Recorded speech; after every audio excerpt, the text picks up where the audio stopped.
안녕하세요. 홍열필 변호사입니다. 네, 이번 시간에는 법률 소비자들이 상담 패턴 분석을 한번 해봤습니다. 제가 가볍게 한번 들어보시죠. 어떤 일종의 이제 흐름이죠. 제가 2000년부터 이제 변호사를 했습니다. 2000년부터 2007년까지는 이제 지금 현재 위치가 아닌 저쪽 정목 빌딩과 그 앞에 있는 그래서 각 한 2년, 3년, 4년 정도 하다가 지금 현재 있는 데서는 이제 오래 있습니다. 2008년부터 2018년 요 사이에는 이제 2001년부터 2007년까지는 사실은 변호사 이제 7년 정도 했는데 뭘 했는지도 모르겠습니다. 정신없이 지나갔죠. 바삐 뛰어다니고 돈도 못 벌고 매일 그냥 월급 주고 사건 스트레스 받고 어떻게 돼갔는지 모릅니다. 그게 이제 어떻게 보면 이제 30대 변호사의 일상이죠. 물론 뭐 안정적으로 이제 대기업에 들어가서 사내 변호사가 되거나 뭐 로펌 들어가면 급여는 많이 받지만 또 스트레스도 장난이 아니죠. 변호사라는 게 이제 결국은 돈을 많이 벌면 많이 벌수록 또 스트레스, 적게 벌면 적게 벌수록 또 스트레스. 변호사의 지위를 유지하는 동안은 나름대로 어떤 겉으로는 화려해 보이고 돈을 벌 수는 있지만 또 거기에 상응하는 책임과 스트레스도 만만치가 않습니다. 각자의 어떤 인생 처방에 따라서 이제 극복을 해야 되죠. 저 같은 경우는 2008년부터 2018년을 보면 이때 이제 네이버 지식인 활동을 좀 많이 했던 것 같아요. 법률 카페도 만들었고요. 태양신이 지위까지 한번 차지했습니다. 그때 그래서 이제 제가 대충 계산해 보니까 법률 카페에 이제 한 뭐 2, 3천 개, 지식인이 한 7천 개, 합쳐서 이제 10,000개 정도로 이제 상담을 했죠. 뭐 상담이라는 게 이제 처음에는 좀 어려워도 나중에는 거의 비슷한 패턴이기 때문에 뭐 마음만 먹으면 하루 수십 개를 할 수가 있습니다. 많다고 이걸 뭐 잘하는 것도 아니고요. 그렇지만 이제 늘 꾸준히 신경을 써서 해야 됩니다. 일정한 시간을 하고 자기 어떤 모든 동선을 여기에 맞춰야죠. 이제 이 당시의 단점은 무료 상담이라는 겁니다. 그래서 이제 뭐 변협에서는 법률 상담은 유료입니다라고 이제 그런 포스터 같은 거를 법률 사무소에 다 비치해서 그렇지만 이제 그런 문화가 쉽게 변하지는 않죠. 또 변호사들도 또 거의 다 아는 사람이나 아니면 했을 때 유료로 제시했을 때 뭔가 조금 그렇죠. 그래서 이제 무료로 많이 하고 뭐 일부는 유료로 하지만 그 당시 법률 문화는 무료 상담이 대세였죠. 그래서 이제 법률 소비자들이 무료 상담 쇼핑에 난무했습니다. 하나의 어떤 사안을 듣고 이 카페 저 카페 가고 이 변호사 저 변호사 그렇죠. 뭐 해줘도 사실은 뭐 자기가 이제 정당한 대가를 지불하지 않기 때문에 공짜라서 사실 그 가치도 없게 평가하는 거죠. 저희가 돈을 10만 원, 20만 원 주고 상담했을 때와 다르죠. 스스로 어떤 가치를 아마 많은 변호사한테 답을 얻어도 신빙성이 없다라고 생각할 겁니다. 스스로도. 아, 이게 맞나. 돈 안 줬으니까 대충 해준 거 아니야. 뭔가 좀 핵심적인 거는 얘기 안 해줬겠지. 그런 생각이 당연히 들겠죠.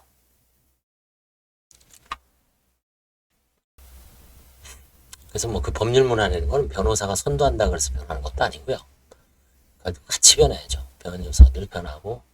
그렇지만 이때 이제 뭐 시대적으로는 로스쿨도 생기고 해서 변호사가 상당히 많이 배출됐죠. 제가 5,500번인가 그래요. 5,000 번호도 까먹었죠. 5,700번인가 그런데 지금은 3만 명 넘었죠. 3만 번. 그래서 이제 결국은 2020년 현재 지금은 어떤가요?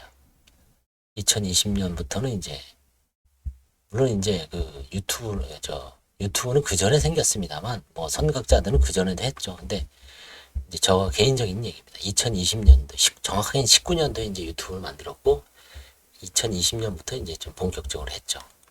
그래서 유튜브가 상당히 활성화돼서 변호사 유튜버도 상당히 많죠. 법률 플랫폼 로톡도 물론 2014년인가부터 있었는데 저는 2020년에 가입을 했습니다. 그래서 법률 플랫폼 로톡이 등장해서 가입한 변호사는 징계를 당했죠. 저도 이제 징계를 받고 결국은 뭐 이 일을 해서 법무부에서 작년에 최종적으로 징계 처분 취소 결정이 내려와서 지금 어디 잘 보관하고 있습니다. 두툼하게 이제 있습니다. 법무부에서. 그래서 이 당시 이제 성과를 보면 지금까지 이제 2019년 9월부터 했습니다. 유튜버를 19, 20, 21, 22, 23, 24. 이제 올 9월에 되면 추석 때쯤 시작한 것 같아요. 지방에 내려가면서 버스에서 이제 초안을 이제 저는 이제 주로 파산 전문이기 때문에 파산과 관련된 파산 관제 및 파산과 관련된 글을 뭐 동영상을 만들기 위해서 이제 초안을 작성을 했죠. 원고를 작성한 거죠. 원고를 뭐 1000자, 1500자 제한된 한 10분 정도가 적당하다 그래서 막 작성한 기억이 납니다. 그래서 이제 이것도 해보고 저것도 해보고 이제 자충우돌 하면서 이제 하다 보니까 대충 세어보니까 이제 한 6,000개 정도 돼요. 정식 동영상이 한 5,000개 되고, 그 다음에 쇼츠 같은 것도 이제 한 1,000개 정도는 안 되고, 일단 합치면 약 6,000개가 됩니다. 근데 이거는 이제 여러 가지 기능이 있습니다. 제가 하고 싶은 강의도 하고, 지식도 전파하고, 상담 사례도 하고, 그 다음에 뭐 저 스스로도 이제 공부하고 있습니다. 동영상을 통해서 이제 지금도 이제 공부하고 있는 거죠. 전대규 변호사님. 틈틈이 조각조각 해서 이제 차분하게 이제 읽으면서 이제 뜻을 음미해보고 케이스를 정리해보고 시간은 많이 걸리지만 뭐 공부도 되고 정리도 되고 그다음에 법률 상담 효과도 있고 놀이도 되고 여러 가지 기능이 있습니다. 그래서 유튜브가 나름대로 이제 또 사건도 선임을 하고 로또 같은 경우 지금 보니까 1184건을 이제 상담을 했습니다. 유료 상담만. 그러면 지금 로또 2020년부터 했으니까 20년 10월부터 했으니까 이제 올해가 4년째입니다. 만 4년 조금 안 됐죠. 1년에 그러면 약 한 300개 정도 한 거죠. 300개 정도 한 거고 상담료가 이제 뭐 보통 3만 원, 방문 상담 6만 원 정도 했으니까 대충 나오죠. 그렇죠? 상담료는 대충 한 4천만 원 정도 됩니다. 그다음에 이제 유료 상담자들은 보니까 제가 초창기에는 이제 이것저것 하느라고 선임률이 낮았죠. 민사도 하고 형사도 하고 뭐 여러 가지 했지만 지금 이제 딱 파산만 합니다. 다른 건 일치 안 합니다. 상속, 강제 집행도 이제 안 합니다. 요즘은 오직 파산만, 개인 파산, 개인 회생, 법인 파산, 일반 회생에 대한 상담 요거만 딱 진행하니까 지금은 이제 뭐 선임률이 많이 올라갔습니다. 15에서 20% 정도 되는 것 같아요. 상담 사건에. 만약에 한 달에 한 40건 하면 4, 1은 4, 4, 5, 20, 한 6건, 많으면 8건. 그죠? 물론 뭐 파산 회생은 큰 돈은 못 벌죠. 뭐 경제적으로도 어려운 분들이 많고 뭐 파산 회생은 경쟁이 워낙 치열해서 수익률을 많이 못 받습니다. 그죠? 많이 못 받습니다.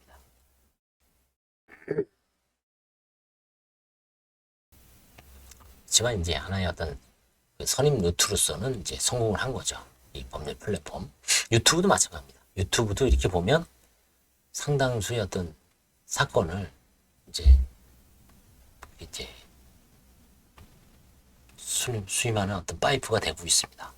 그 다음에 이제 이거는 이제 알림으로써 뭐 변호사들, 법무사들 이런 분들이 또 이제 주변 지인분들이 이제 사건을 이 사람이 전문가 같구나, 그렇죠? 그래서 이제 소개해 주는 경우도 있고요. 그래서 이제 지금은 이제 법률 플랫폼 변협에서도 만들었죠. 나의 변호사. 근데 뭔가 조금 모르겠어요. 제가 열심히 안 해서 그런지 몰라도 뭐 한 건 했습니다. 한 건. 다르죠. 그렇죠? 일반 사기업하고 공공기관에서 하는 거하고 장단점이 있지만 아무튼 뭐 거기도 열심히 하시는 분은 어떨지 모르겠습니다. 하여튼 선택과 집중을 해야 되는 거죠. 저는 이제 로톡이 딱 맞는 것 같아서 로톡에 아주 집중을 하고 있습니다. 로톡에. 그 다음에 유튜버에도 집중하고 있고 로톡과 유튜버는 또 상호 보완이 되죠. 동영상을 이쪽에다 링크할 수 있고 그 다음에 각종 뭐 블로그 글을 또 로톡에서 이렇게 잘 정리해서 선전 홍보를 할 수 있고요. 그 다음에 뭐 유튜브로 이제 꾸준히 그렇죠? 이제 동영상을 전파를 하고 그 다음에 이제 뭐 유료 광고 같은 것도 할 수 있고요. 아무튼 여러 가지 이제 도움을 돼서 이제 상호 보완을 해서 지금은 이제 뭐 이 사람이 유튜브로 왔는지 로또로 왔는지 뭐 구분이 없을 정도입니다. 지금은 이제 완전히 거의 뭐 네이버도 마찬가지죠. 네이버도 옛날에는 로또가 아니라 저 유튜브를 차단을 했죠. 처음에는. 그래서 초창기에는 유튜브 동영상을 네이버에는 검색이 안 됐습니다. 그래서 네이버 TV에다가 별도로 또 올렸어요. 알바생을 써서.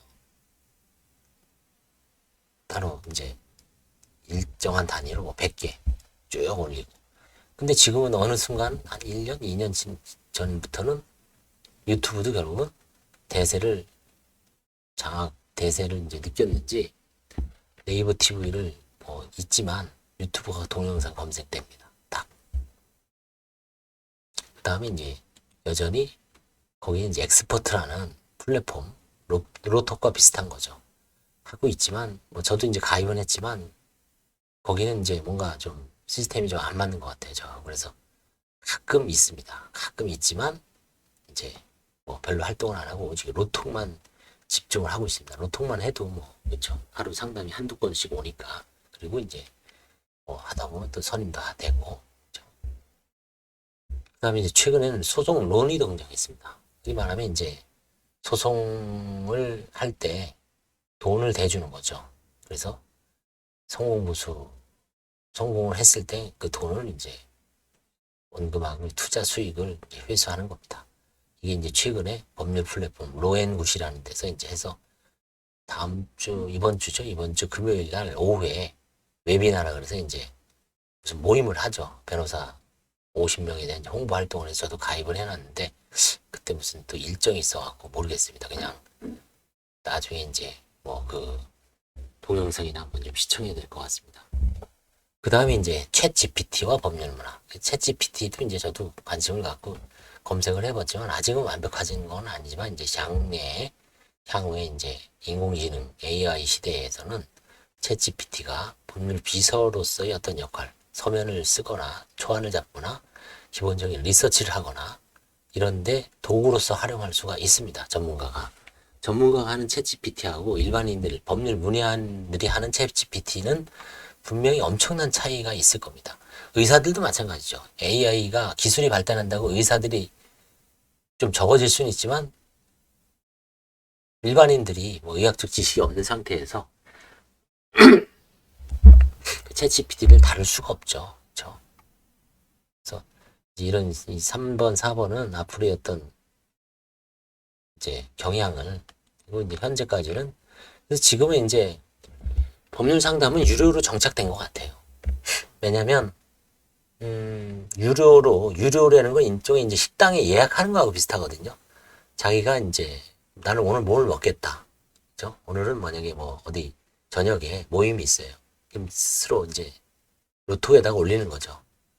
자기 사연을. 거기 이제 예약 시간이 있습니다. 변호사가 오픈 열어놓은 시간, 나 이 정도 시간에 주말도 있습니다. 주말 저녁에도 있고 자기가 최대한 활용하는 시간을 오픈해 놓으면 전화 상담도 있고 방문 상담도 있고 동영상, 그러니까 이제 그 웹 카메라를 보고 서로 얼굴을 보고 하는 상담. 이제 2번 해봤는데 지방 계신 분하고 그것도 나름대로 이제 변호사 얼굴을 보니까 뭐 나름대로 신뢰성이 높아질 수 있으니까 앞으로는 이제 활성화될 수도 있습니다. 다만 이제 파산회생의 특성 그리고 법률 상담의 특성상 얼굴을 보고 하는 거를 좀 꺼려하는 분도 많죠. 사실은 대면 상담도 꺼려하시는 분이 있을 수 있고 기초 상담은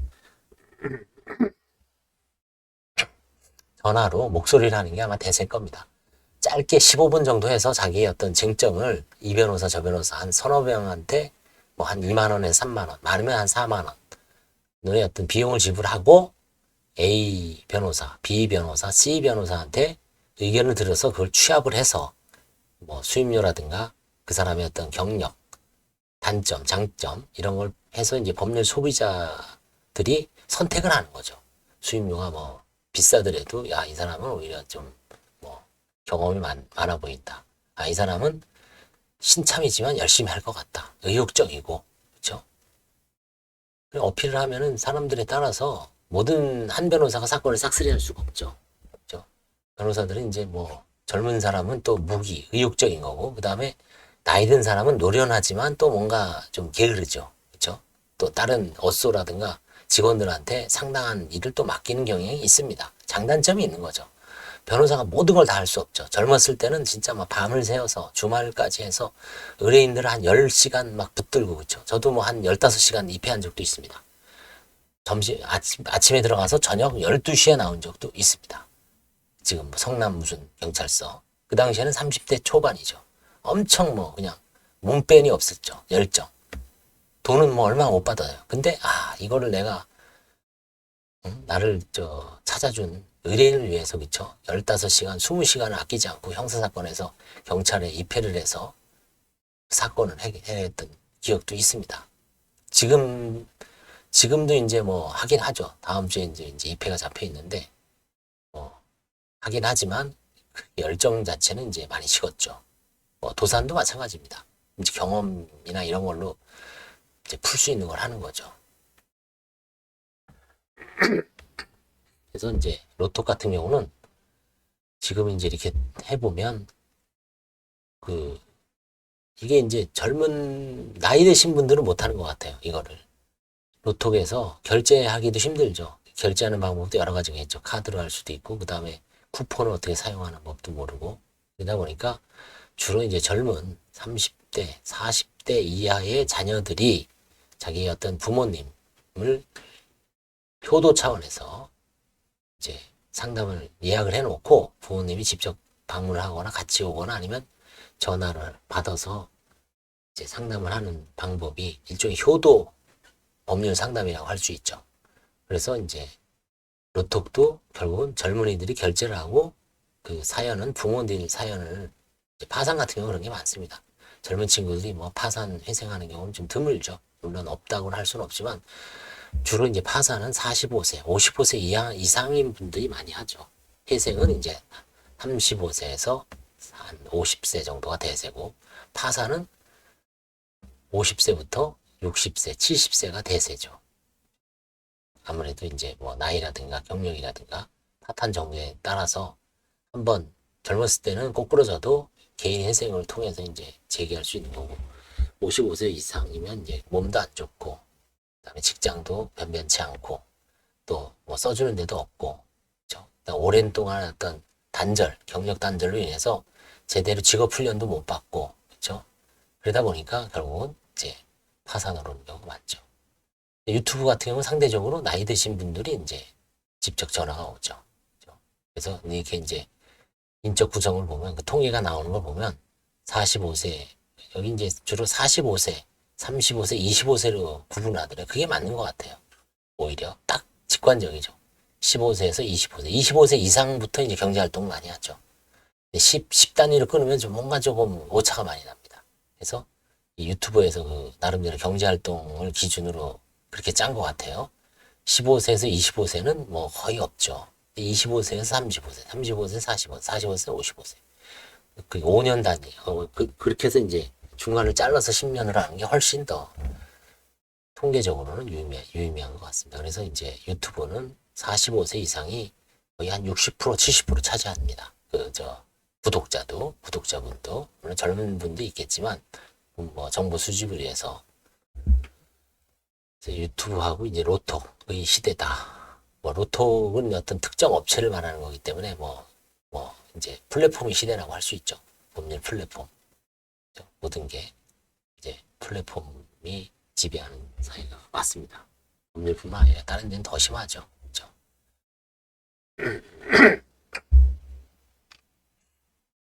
이제 이게 2008년부터 18년까지는 근데 이제 결국은 이런 게 다 축적이 돼서 일로 나가는 거죠. 갑자기 이게 없이 일로 올 수 있을까요? 그렇죠? 유튜브를 할 수 있는 것도 기존에 법률 카페나 법률 블로그에 올렸던 수많은 글들이 어떤 경험이 축적돼서 그거를 결국 이제 뭐 방송으로 떠드는 거죠. 잘 정리해서 법률 소비자들의 어떤 구미에 맞는 혹은 호기심 아니면 그 관심을 받을 수 있는 컨텐츠를 뭐 여러 가지 방법으로 제작하잖아요. 그렇죠? 유튜버들 보시면 아마 뭐 진짜 뛰어나신 분들 맞죠? 변호사, 법무사, 그렇죠? 이쪽 도산 쪽도 해서 그 기획을 해서 어떤 주제로 해서 관심을 가질 것인가, 그렇죠? 그런 분들도 많습니다. 그래서 이제 뭐 구독자도 뭐 한 3만, 4만 명 육박하는 경우도 있고요. 그렇죠? 그렇다고 뭐 구독자가 많다 그래서 좋은 것도 아니죠. 나름대로 이제 뭐 재미는 없어도 꾸준히 어떤 또 신뢰를 주는 콘텐츠를 좋아하시는 분들도 있죠. 그렇죠? 그래서 자기 어떤 특성에 따라서 하는 수밖에 없습니다. 뭐 남 쫓아가기에는 힘들죠. 어차피 사람의 천성, 능력 이건 다 천차만별이기 때문에 자기 어떤 그릇에 맞는 걸 꾸준히 해서 그냥 뭐 열심히 하는 수밖에 없는 것 같습니다. 그렇죠? 그러다 보면 결국은 이제 찾아오고 그걸 잘 해결하면 또 새끼에 새끼를 치고 뭐 기존에 예전에 뭐 전통적인 방식의 영업하고도 비슷하죠. 변호사가 뭐 사건 쫓아다닌다 그래서 그렇죠? 사건이 오는 게 아니죠. 그렇죠? 꾸준히 무슨 뭐 동문회, 초등학교, 중학교, 고등학교, 운동, 동호회, 동문회, 향후회, 그다음에 무슨 각종 소모임 가다 보면 주변에 이 사람 변호사인가? 뭐 좀 물어봐야지. 누구 소개시켜줘야지. 그렇죠? 뭐 그렇게 해서 이제 새끼에 새끼를 치고 1년, 2년 어떻게 하다 보면 또 넘어가고 그렇죠? 그게 이제 변호사의 인생이죠. 뭐 크게 변하지 않습니다. 변호사가 뭐 2만, 3만, 4만, 5만, 6만 해도 뭐 비슷할 거예요. 결국은 경쟁은 치열하더라도 결국은 이제 분산되는 효과가 있고요. 그렇죠? 경험이 이제 어느 정도 나이가 되면 또 사건이 따라오는 경향이 있죠. 아무튼 제 개인적으로 해서 이제 이런 식으로 시대적 구분에 따라서 2008년, 18년도에는 이런, 그다음에 지금 현재는 유튜브와 로또, 앞으로는 소송론도 등장하고 챗GPT가 이제 법률 문화를 많이 바꿀 것으로 예상이 됩니다. 그래서 이제 대비해야 되죠. 매일 뭐 보면 챗GPT, 저도 이제 강의도 들어보고 책 들어봤지만 뭔가 아직은 막연하죠. 뭘 어떻게 하는 얘기인지. 하지만 이제 관심을 갖고 이제 서서히 대비를 하시면 됩니다. 네, 지금은 이번 시간에는 법률 소비자들의 상담 패턴을 한번 제 나름대로, 일반화는 아니고요. 제 나름대로 분석을 했으니까 경험이 이제 관심 있는 분들은 뭐 비슷하게 따라서 하셔도 되고 참고하시기 바랍니다. 감사합니다.